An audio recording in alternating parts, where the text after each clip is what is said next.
தனுசு ராசிக்கார அன்பர்கள் அனைவருக்கும் எனது அன்பு கலந்த வணக்கங்கள். நான் உங்கள் அஸ்ட்ரோ சின்னதுரை, பிளிமிசை கூத்தூர், பெரம்பலூர் மாவட்டம். தனுசு ராசி மார்கழி மாத பலன் 2025 நிகழும் மங்களகரமான விஸ்வாவசு வருடம் தமிழ் மாதங்களில் 9வது மாதம் மார்கழி மாதம். தனுசு ராசிக்காரர்களுக்கு எப்படிப்பட்ட கிரக நிலைகள் இருக்கிறது, அதனால் என்ன பலன்கள் ஏற்படும், இந்த மாதம் செய்யக்கூடிய வழிபாடுகள் என்ன, பரிகாரங்கள் என்ன என்பதையெல்லாம் பற்றி இந்த காணொலியிலே பார்ப்போம். இது போன்ற தொடர்ந்து தமிழ் மாத ராசி பலன்களை தெரிந்து கொள்ளவும், ஜோதிட தகவல்களை தெரிந்து கொள்ளவும் நமது சேனல் அஸ்ட்ரோ சின்னதுரை சப்ஸ்கிரைப் செய்து கொள்ளுங்க, லைக் பண்ணுங்க, நண்பர்களுக்கு ஷேர் பண்ணுங்க. அதாவது பாத்தீங்கன்னா சூரியன் தனுசு ராசியில சஞ்சரிக்கக்கூடிய காலம் தான் இந்த மார்கழி மாசம். அதாவது உங்க ராசி உள்ளார சூரியன் எப்ப சஞ்சரிக்கிறாரோ அதுதான் மார்கழி மாசம். அதாவது பகவான் ஸ்ரீகிருஷ்ணர் என்ன சொல்றாருன்னா, மாதங்களிலே நான் மார்கழிங்கிறார். 11 மாசத்துக்கு இல்லாத சிறப்பு இந்த மார்கழி மாசத்துக்கு என்ன சிறப்பு அப்படின்னா, அதாவது தட்சநாயனம் உத்தராயணம்னு இருக்கு. தேவர்களுடைய பகல் பொழுது காலம், தேவர்களுடைய இரவு பொழுது காலம்னு இருக்கு. இது தேவர்களுடைய இரவு பொழுது காலம். ஆடி மாசத்துல இருந்து இந்த மார்கழி மாசம் வரும். இந்த மார்கழி மாசத்தோடைய இந்த தட்சநாயனம் இரவு பொழுது காலம் முடிவடைஞ்சு அடுத்தது உத்தராயணம் பகல் பொழுது ஆரம்பிச்சிடும், தை மாசம். அப்ப இந்த மாசங்கிறது நமக்கெல்லாம் எப்படி தினமும் விடியற் காலையில 4 to 6 பிரம்ம முகூர்த்த காலமோ, அதே போல இது தேவர்களுடைய பிரம்ம முகூர்த்த மாதம். அதனாலதான் இந்த மாசம் அதிகாலையில் எழுந்திருச்சு எல்லாமே பூஜைகள், பஜனைகள், அதே மாதிரி அவங்க இஷ்ட தெய்வ வழிபாடு செஞ்சா அவங்களுக்கு வேண்டுதல் வச்சா உடனே நடக்கும். இந்த மாசம் அதிகாலையில பிரம்ம முகூர்த்தத்துல எழுந்திருச்சு, தேவர்களுடைய பிரம்ம முகூர்த்த காலத்துல, நம்மளுடைய பிரம்ம முகூர்த்த காலத்துல எழுந்திருச்சு நம்ம இந்த மாசம் அதிகாலையில அவர் இஷ்ட தெய்வத்தை வழிபாட்டு எந்த வேண்டுதல் வச்சாலும் அது உடனடியாக நடக்கக்கூடிய மாதம், தெய்வ வழிபாட்டிற்குரிய மாதம் இந்த மார்கழி மாசம். அடுத்ததா பாத்தீங்கன்னா இந்த மார்கழி மாசம் 4ஆம் தேதி ஆஞ்சநேயர் ஜெயந்தி. அன்றைய தினம் ஆஞ்சநேயர் வழிபாடு செய்வது சிறப்பு. ஆஞ்சநேயர் வழிபாடு செய்வதால என்ன பலன் ஏற்படும்னா, நமக்கு 7வது சனியோ, அஷ்டம சனியோ, அர்த்தாஷ்டம சனியோ, கண்டக சனியோ, சனி திசையோ, சனி புத்தியோ, இந்த மாதிரியான பாதிப்புகள் குறையும். இப்ப தனுசு ராசியை பொறுத்த வரைக்கும் அர்த்தாஷ்டம சனி. அப்ப அன்றைய தினம் ஆஞ்சநேயர் வழிபாடு செய்வது சிறப்பு. அதே மாதிரி நம்மளுக்கு இந்த பிளாக் மேஜிக், இந்த மாதிரியான நெகட்டிவ் எனர்ஜி எல்லாம் ரிமூவ் பண்ணுவார். அதாவது நம்மளுடைய தீய சக்திகள் எல்லாம் நம்மளை விட்டு விலகும் ஆஞ்சநேயர் வழிபாடு செய்யும் பொழுது. அடுத்ததா பாத்தீங்கன்னா இந்த மார்கழி மாசம் உபய மாசமா இருக்கிறதுனால வீடு மன கொள்றது, கிரக பிரவேசம், கிரகாரம்பம், வாசல் கால் வைக்கிறது, இந்த மாதிரியான வீடு சம்பந்தமான எந்த வேலைகளும் இந்த மாசம் செய்யக்கூடாது. இந்த மாசம் 15ஆம் தேதி சர்வ முக்கோடி வைகுண்ட ஏகாதசி. அதாவது பாத்தீங்கன்னா சொர்க்கவாசல் திறப்பு. அன்றைய தினம் பெருமாள் கோயிலிலே பரமபத வாசல் கடம்பவர்களுக்கு வாழ்க்கை இம்மையும் மறுமையாகும், இம்மையும் சொர்க்கமாகும், மறுமையும் சொர்க்கமாகும். அதாவது இந்த வாழ்க்கையும் வாழ்கின்ற வாழ்க்கையும் சொர்க்கமாகும், மறுமையிலும் அவருக்கு சொர்க்கம் கிடைக்குங்கிறது நம்பிக்கை. ஆக அன்றைய தினம் பெருமாள் கோயிலே பரமபத வாசல் கெடுப்பது சிறப்பு. அத மார்கழி மாசம் 19ஆம் தேதி ஆருத்ரா தரிசனம். அதாவது சிவபெருமானை நடராஜ ரூபமாக வழிபாடு செய்வது சிறப்பு அன்றைய தினம். அதாவது பாத்தீங்கன்னா இந்த ஆடல் அரசன் சிவபெருமான், இந்த பிரபஞ்சமே சிவபெருமானுடைய ஆட்டத்துல தான் இயங்குது. அப்ப அன்றைய தினம் சிவபெருமானை வழிபாடு செய்யும் பொழுது நம்மளுடைய தொழில் வளர்ச்சி, தொழில் போட்டி பொறாமைகள் அகலும், தொழில் இல்லாதவர்களுக்கு தொழில் அமையும், இந்த மாதிரியான நல்ல பலன்கள் ஏற்படும். ஆக இப்படிப்பட்ட சிறப்பு வாய்ந்த இந்த மார்கழி மாசத்திலே தனுசு ராசியை பொறுத்த வரைக்கும் உங்க ராசிக்கு 5ஆம் இடம் புத்திரஸ்தானம், புத்தி, சிந்தனை, செயல்திறன், பதவி, விளையாட்டுன்னு சொல்லக்கூடிய 5ஆம் இடத்திற்கும், அதே போல 12ஆம் இடம் என்று சொல்லக்கூடிய விரயஸ்தானம், அயன சயன போகஸ்தானம், விரயஸ்தானத்துக்கு அதிபதி யாரு அப்படின்னா செவ்வா. செவ்வா உங்க ராசியிலே சஞ்சரிக்கிறார். ஆனா உங்க ராசிக்கு 7ஆம் இடத்துல இருந்து குரு பார்வை, 7வது பார்வையோட சஞ்சரிக்கிறார்.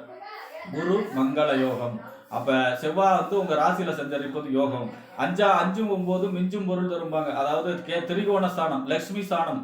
1, 5, 9லாம் லட்சுமி ஸ்தானம். இந்த 1, 5, 9 எப்பெல்லாம் சம்பந்தப்படுதோ அப்போ நமக்கு யோகங்கள் ஏற்படும். அப்ப 5ஆம் அதிபதி ராசியில குரு பார்வையோட குருவுடைய வீட்டுல சஞ்சரிக்கிறார்னா நில இட சம்பந்தமான யோகம், ரியல் எஸ்டேட் தொழில் செய்பவர்களுக்கு யோகம், வாகனத்தை தொழிலாக செய்பவர்களுக்கு யோகம், அதே போல பாத்தீங்கன்னா சகோதர வழி அனுகூலங்கள், ஆதாயங்கள் கிடைக்கக்கூடிய அமைப்பு, நிலம் இடம் வாங்கக்கூடிய அமைப்பு, இந்த மாதிரியான யோகத்தை கொடுக்கக்கூடிய அமைப்பாக இருக்கும்.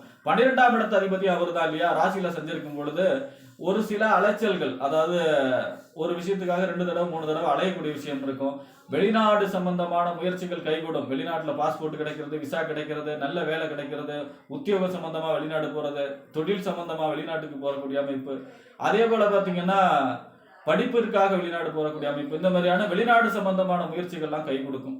அடுத்ததா பாத்தீங்கன்னா உங்க ராசிக்கு 6ஆம் இடம் நோய், எதிரி, வம்பு, வழக்கு, கடன், 6ஆம் இடம் உத்தியோகஸ்தானம். இந்த 6ஆம் இடத்திற்கும் 11ஆம் இடம் என்று சொல்லக்கூடிய லாபஸ்தானம், மூத்த சகோதரஸ்தானம், அபிலாஷிகள் பூர்த்தியாகக்கூடிய இடம். இந்த 11க்கும் உடையவர் யாரு அப்படின்னா 6க்கும் 11க்கும் உடையவர் யாருன்னா சுக்கிரன். சுக்கிரன் உங்க ராசிக்கு 12ஆம் இடத்துல சஞ்சரிக்கிறார். எத்தனாம் தேதி வரைக்கும்னா 5ஆம் தேதி வரைக்கும் தான். அடுத்ததா பாத்தீங்கன்னா உங்க ராசியிலே சஞ்சரிக்க போகிறார்.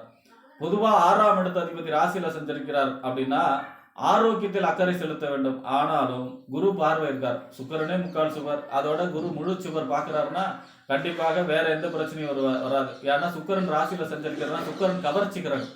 அப்போ உங்களுடைய தேஜஸ் கூடும், அழகு கூடும், அதாவது ஒரு ஜாலி மைண்டுக்கு வருவீங்க. அடுத்ததா பாத்தீங்கன்னா 11ஆம் இடத்துல ராசியில சஞ்சரிக்கிறார். லாபகரமான மனிதராக மாறுவீர்கள், கவர்ச்சிகரமான மனிதராக மாறுவார்கள், நெருங்கிய நட்பு வட்டாரங்களால் அனுகூலங்கள் ஆதாயங்கள் கிடைக்கும்.